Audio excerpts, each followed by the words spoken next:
这是你的奖品吗？童姐姐，你说聘什么啊？我说奖品是奖品的意思啊！哇，亮亮有奖品哎，你很强哦！这个没什么啦。哦，原来在这里哟。小蜜，你在找什么啊？我今天在学校跑步第1名，得冠军哦！我要把奖状跟奖品带回家给妈妈看哦。哦，所以得到冠军的是小蜜，不是亮亮哦。彤姐姐，你说的是什么意思啊？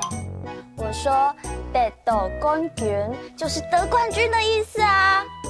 不过话说回来，亮亮，你骗人哦。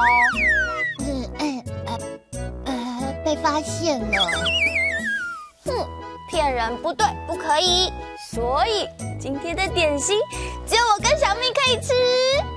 哇！彤姐姐，对不起，我开玩笑的啦，对不起了。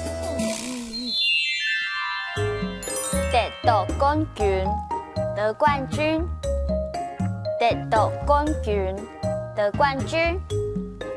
彤姐姐，我跟你说，我参加演讲比赛得到冠军。哇，好棒哦！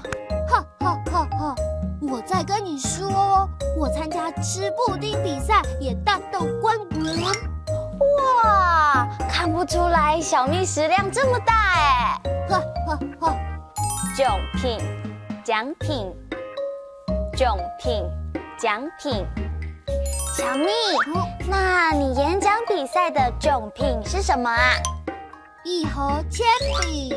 哦，那吃布丁比赛的奖品呢？1箱布丁。哇，你还吃得下吗？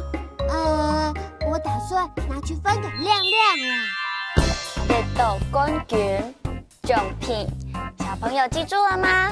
哈克乌拉拉，下次再见喽。